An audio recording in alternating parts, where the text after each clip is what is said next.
ओम नमो नारायणाय कुंडलिकाय लाडाय नमो नमः। जहां मैं हूं आपका प्यारा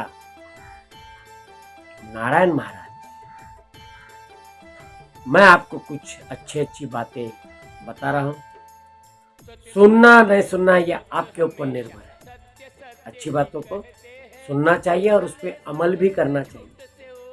तो सुनिए, आदमी गरीब क्यों होता है? आदमी गरीब होता है उसके आलसीपन से। आदमी गरीब होता है उसके व्यसनों से। नशा का व्यसन है तो आदमी, जाहिर बात है कि नशा करने से उसको आलस आएगा। वो उसी धुन में रहेगा, सोते रहेगा, आलस आएगा। काम करने के लिए उसकी इच्छा ही मर जाएगी। काम करने की इच्छा ही नहीं रहेगी। अगर काम नहीं करेगा तो खाएगा क्या? भूख से तड़प तड़प के मर जाएगा। उसके ऊपर जितने भी लोग निर्भर हैं, माँ बाप, बेटे बेटी, बहुएं, वो सारे भूखे मरेंगे। जाहिर सी बात है। अगर घर का एक इंसान अगर व्यसनी होता है तो पूरा घर बर्बाद हो जाता है। तो व्यसनों को त्याग दो। व्यसन मुक्ति का आंदोलन निर्माण करो। हम नहीं कहेंगे आपको कि आप व्यसनों से दूर रहो। आपको अपने आप से व्यसनों से दूर रहना है, क्योंकि आपका उद्धार होना है, आपका कल्याण होना है, आपको मालामाल बनना है। तो व्यसनों से दूर रहना ही होगा। व्यसन आपको गुलाम बना रहे हैं।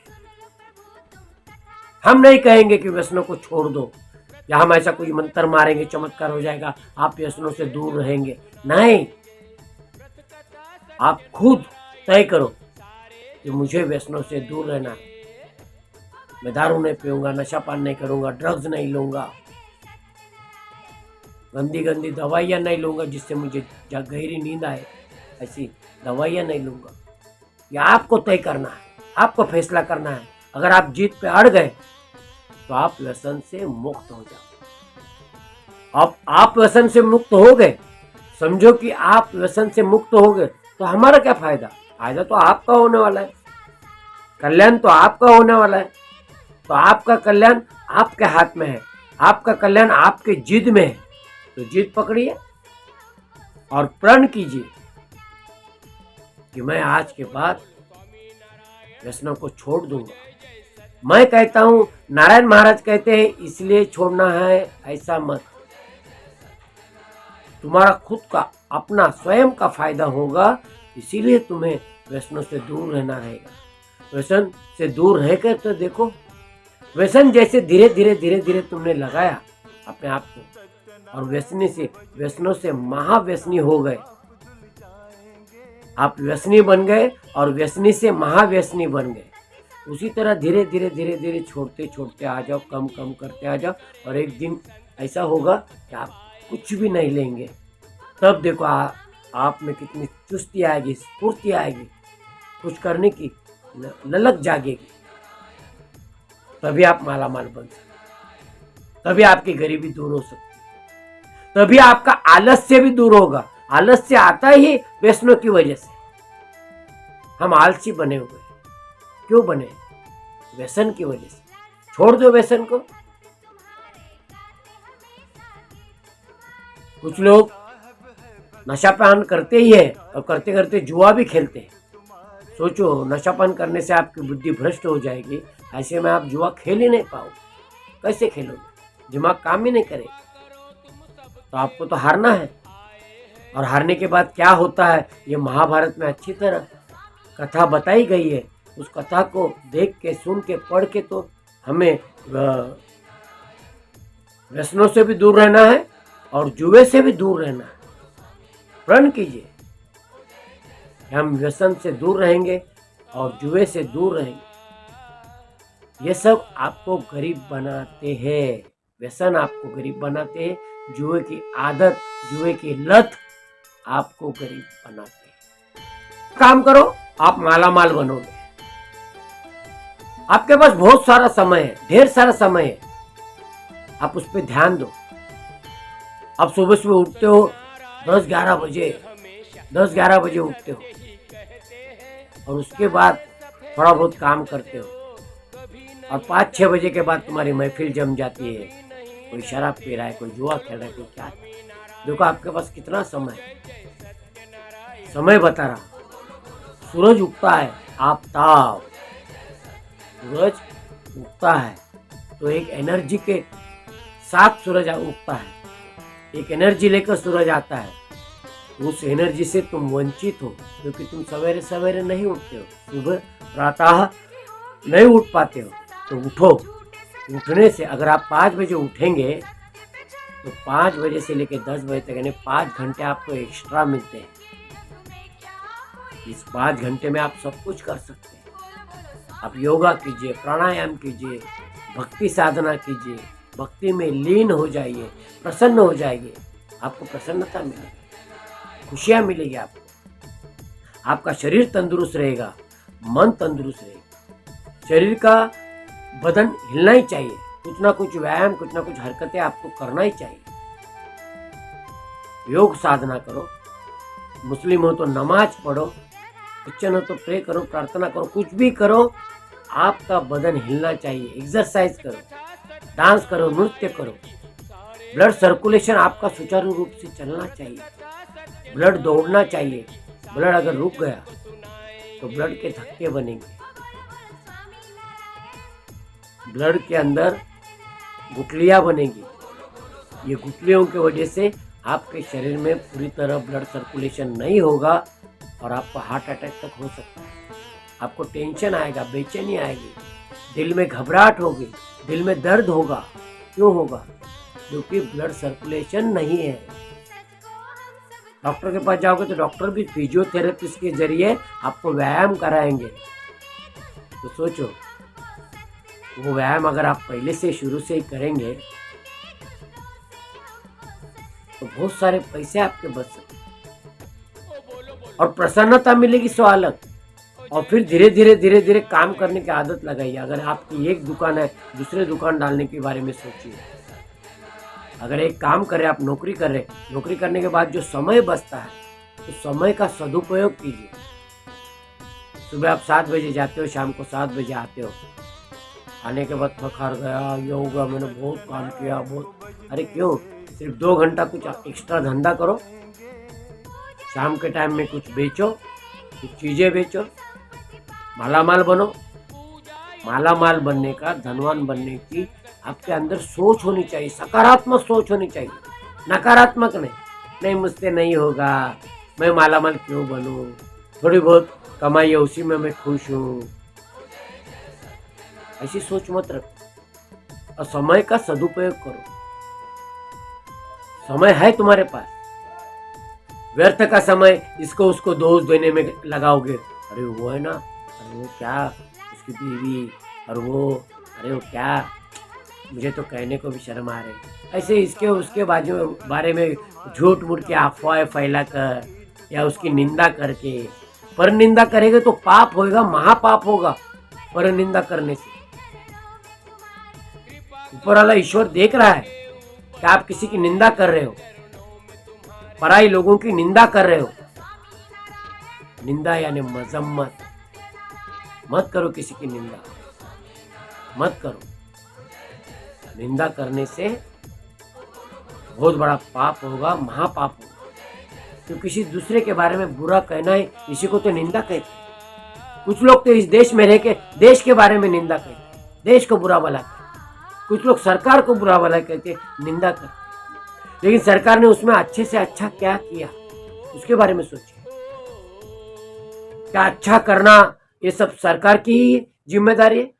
नहीं, हमारी भी जिम्मेदारी। कुछ जिम्मेदारी सरकार के है तो कुछ जिम्मेदारी हमारी भी, किसी के भी सरकार होने दो। सरकार तो आती है जाती है, कभी इस पार्टी की कभी उस पार्टी की, डजंट मैटर। किसी की भी सरकार आने दो।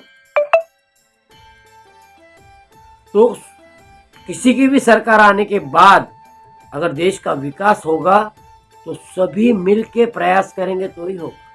सभी का साथ, सभी का प्रयास, तभी देश का विकास होगा। तो आप सोचो कि आपने देश के लिए क्या किया। ये मत सोचो कि देश ने आपके लिए क्या किया, सरकार ने आपके लिए क्या किया। ये सोचो कि सरकार के लिए मैंने क्या किया, क्या मैंने सही सरकार को चुना? अगर नहीं है तो गलती को सुधारने का मौका है आपके पास। हर 5 साल के बाद मौका आता है। सुधारना चाहते हो तो सुधार सकते हो, अगर अच्छा काम किया तो उसको और एक मौका दे सकते हो, क्यों नहीं देना चाहिए? काम अच्छा है, निगेटिव मत सोचो। उसमें से उन्होंने क्या क्या अच्छा काम किया वो देखिए। इनके जगह पे कोई दूसरा होता तो महा बुरा होता। उस बुराई से इन्होंने बचाया तो वो अच्छा है। और कहीं भी अच्छा ही नहीं दिखती है तो तुम्हारी मर्जी, फैसला है आपका, मर्जी है आपकी। संविधान ने आपको हक दिया है, कोई आपके ऊपर जोर जबरदस्ती नहीं कर सकता। आप फैसला ले सकते हैं, लेकिन ये मत बोलो कि सरकार ने मेरे लिए कुछ नहीं किया। ये मत बोलो कि भगवान ने मेरे लिए कुछ नहीं किया। हम ये पूछते कि तुमने भगवान के लिए क्या किया, हम ये पूछते कि तुमने सरकार के लिए क्या किया, हम ये पूछते तुमने देश के लिए क्या किया। तुम भी करो कुछ देश के लिए, ये तुम्हारे पर फर्ज भी है और तुम्हारे पर कर्ज भी है। अच्छे काम खुली आंखों से आप देख सकते हैं, बुरे काम खुली आंखों से देखकर सरकार की तरफ मांग कर सकते हैं। सरकार को उसका ये पूछ सकते हो कि ऐसा क्यों हुआ, वो पूछने का तुम्हें अधिकार है। ऐसा नहीं होना चाहिए, वो पूछने का तुम्हें संविधान ने अधिकार दिया है। यही तो भारत का, ये जो भारतवर्ष है, हमारा देश का नाम है भारत। भारत बाहरी बाहर आनी चाहिए और बाहरी बाहर आई है और बाहरी बाहर आएगी, क्योंकि हमारे देश का नाम भारत है। भारत है, भारत एक बहुत बड़ा राजा था जिसके नाम से इस भारत देश को भारत देश नाम पड़ा।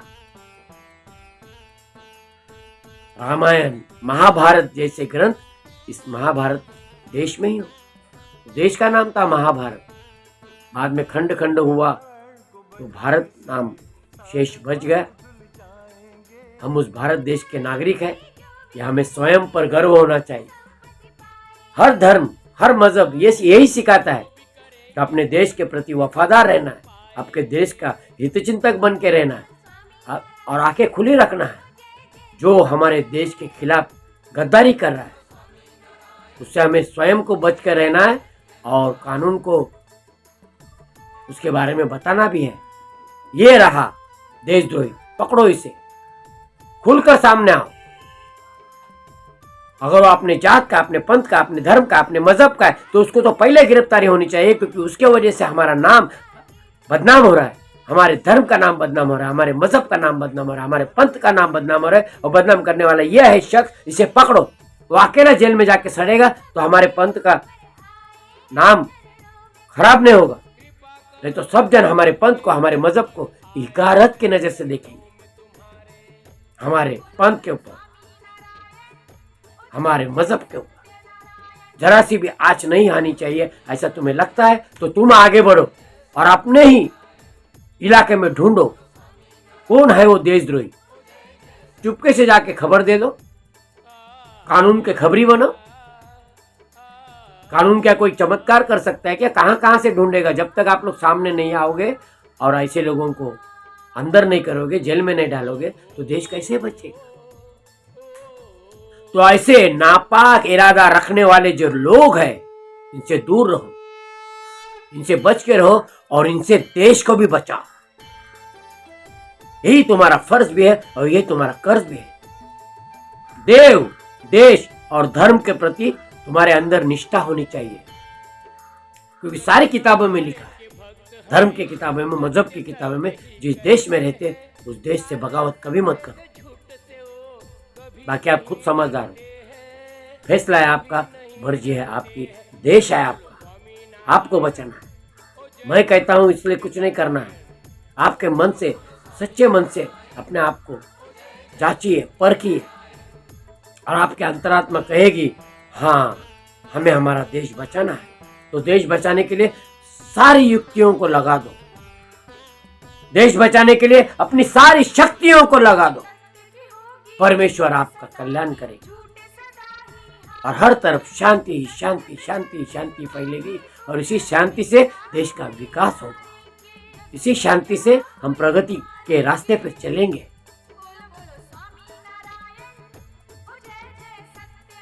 तभी आपका कल्याण होगा, महाकल्याण होगा। ऐसा आशीर्वाद मैं आप सभी को दे रहा हूं। ओम नमो नारायणाय, पुंडलिकाय लाडाय नमो नमः।